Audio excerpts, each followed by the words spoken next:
کیونکہ اسے پتہ ہوتا ہے کہ اگر میں نے کوئی غلط کام کیا تو مرنے کے بعد اللہ تعالیٰ مجھ سے اس کا حساب لے گا۔ اور اگر انسان کا آخرت کا عقیدہ نہ ہو تو وہ دنیا میں جو چاہے کرتا پھرے، اسے کسی بات کا کسی سے کوئی ڈر نہیں ہوگا۔ اسی طرح سے صبر، تحمل اور مشکل حالات کا مقابلہ کرنے کی ہمت انسان میں بڑھ جاتی ہے۔ یعنی جب انسان دنیا میں مشکل زندگی گزارتا ہے تو لا محالہ اسے صبر کرنا پڑتا ہے، اور وہ صبر صرف اس لیے کرتا ہے کہ اسے معلوم ہوتا ہے کہ یہ دنیا صرف عارضی ہے، اور وہ اس لیے صبر کرتا ہے کہ اسے اس بات کا یقین ہوتا ہے کہ یہ دنیا عارضی دنیا ہے، اصل ٹھکانہ آخرت کا ہے۔ اس دنیا میں وقتی طور پر مشکلات پر صبر کرنا اسے آسان لگتا ہے، اور وہ اپنے اچھے اعمال کے بدلے پر اعتماد اور مطمئن رہتا ہے۔ یعنی نیکی کرنے کے بعد اس کا ضمیر مطمئن رہتا ہے کہ اب میں جب اللہ کی بارگاہ میں پیش ہوں گا، مجھ سے جب سوال کرے گا تو میرا ضمیر مطمئن ہوگا۔ سماجی اعتبار سے انسان میں عمل کرنے کی خواہش، نتائج و انجام کی پرواہ کیے بغیر سیدھی راہ پر چلنے کا عزم اسے ترقی کی راہ پر چلنے میں مدد دیتا ہے، اور وہ تمام برائیوں سے بچ کر ابدی زندگی کی تیاری کرتا ہے۔ یعنی ساری نیکیاں وہ صرف اس لیے کرتا ہے کہ اس دنیا میں کسی کے ساتھ میں نیکی کروں گا تو اس کا صلہ مجھے آخرت میں دیا جائے گا، اور اگر کسی کے ساتھ اس دنیا میں ظلم کروں گا، زیادتی کروں گا، برائی کروں گا، گناہ کروں گا تو اس کا حساب مجھے آخرت میں اللہ کی بارگاہ میں دینا ہوگا۔ اس میں بہادری، صبر و برداشت، اللہ کی راہ میں خرچ کرنا اور احساس ذمہ داری وغیرہ پیدا ہوتے ہیں۔ یعنی بہادری اس معنی میں کہ اس کے دل میں موت کا خوف ختم ہو جاتا ہے، اسے پتہ ہوتا ہے کہ آخر کار موت آنی ہے اور اس دنیا سے ہر حال میں جانا ہی جانا ہے، اور اللہ کی راہ میں بھی وہ اس لیے خرچ کرتا ہے کہ اسے معلوم ہوتا ہے کہ میرا یہاں پر لوگوں پر خرچ کیا ہوا، اللہ کی راہ میں خرچ کیا ہوا، یہ ضائع نہیں جا رہا بلکہ آخرت کے اکاؤنٹ میں جمع ہو رہا ہے، مجھے اس کا حساب آخرت میں بڑھا کر دیا جائے گا، جس سے انسان انفرادی اور اجتماعی طور پر کامیابی حاصل کرتا ہے۔ عقیدہ آخرت انسانی زندگی کو ایک فرد کی حیثیت سے بہتر سے منظم کرتا ہے، جس سے معاشرے میں اجتماعی اثرات مرتب ہوتے ہیں۔ یہ اثرات درج ذیل ہیں۔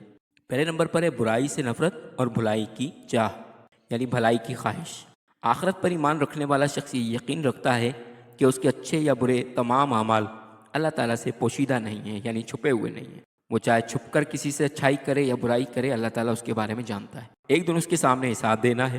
اگر برائیوں سے بچتے ہوئے اچھے کام کرے گا تو اللہ کی خوشنودی اور جنت ملے گی، اور اگر برائیاں بڑھ جائیں تو اللہ کا غضب اور عذاب ملے گا۔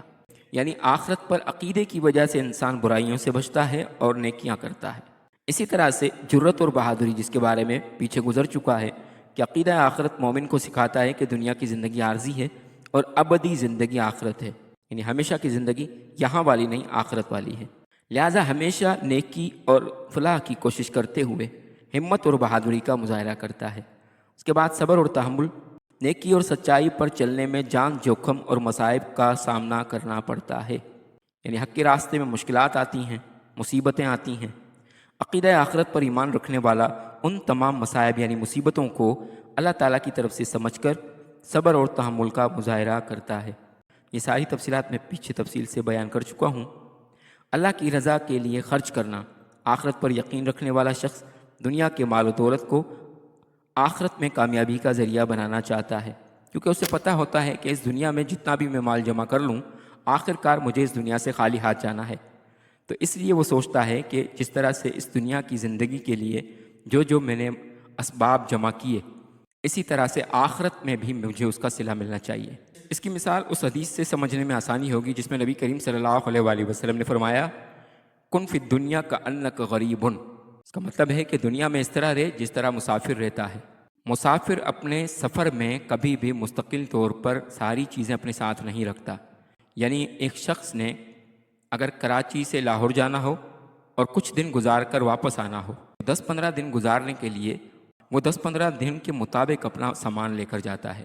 سارا کا سارا مال، سارا کا سارا سامان اپنے ساتھ سفر میں لے کر نہیں جاتا، بلکہ اپنا سارا سامان وہاں رکھتا ہے جہاں اسے مستقل رہنا ہوتا ہے۔ تو اسی طرح سے نبی کریم صلی اللہ علیہ وآلہ وسلم نے فرمایا کہ دنیا میں اس طرح رہے جس طرح سے مسافر رہتا ہے۔ تو یہ دنیا چونکہ مسافر خانہ ہے، یہاں کے لیے صرف اتنی محنت کرنے کی ضرورت ہے، اتنا مال و اسباب جمع کرنے کی ضرورت ہے جتنے دن ہم نے یہاں رہنا ہے۔ تو آخرت پر عقیدہ رکھنے والا اپنا مال و اسباب سارا کا سارا اس دنیا کے لیے نہیں سمجھتا، بلکہ اللہ کی راہ میں خرچ کرتے ہوئے آخرت کے لیے بھی وہ محفوظ کر کے رکھتا ہے تاکہ اس کا صلہ آخرت میں اسے بڑھا کر دیا جائے۔ تو کہتے ہیں کہ دنیا کو اس مال سے مزین کرنے کے بجائے آخرت کو سنوارنا چاہیے تاکہ اللہ تعالیٰ کی راہ میں مال خرچ کر کے آخرت میں اس کا اجر حاصل کر سکے۔ اس کے بعد احساس ذمہ داری، جو شخص آخرت پر یقین رکھتا ہے اسے اپنے رب کی طرف سے مقرر کردہ فرائض، ذمہ داریوں اور احکامات کو پورا کرنے کا احساس ہوتا ہے۔ یعنی اگر اہل و عیال کی ذمہ داری ہے تو اس کو بھی وہ پورا کرتا ہے، اگر کوئی جاب کرتا ہے، نوکری کرتا ہے تو اس ذمہ داری کو بھی پوری طرح سے ادا کرتا ہے کہ آخرت میں کہیں اللہ پاک مجھ سے اس بارے میں سوال کرے کہ جو فرائض تمہیں سونپے گئے تھے انہیں کس قدر پورا کر کے آئے ہو، تو اس کے بارے میں وہ تیاری کر کے رکھتا ہے اور اپنی ذمہ داریوں کو پوری طرح سے نبھاتا ہے۔ عزیز طلبہ، امید ہے کہ آپ کو آج کا لیکچر پسند آیا ہوگا۔ اگر آپ کو لیکچر پسند آیا تو چینل کو سبسکرائب کر لیجئے اور بیل آئیکن کو بھی دبا لیجئے تاکہ آپ کو آئندہ بھی اس طرح کے مزید لیکچرز ملتے رہیں۔ ملتے ہیں اگلے لیکچر میں، تب تک والسلام علیکم ورحمۃ اللہ وبرکاتہ۔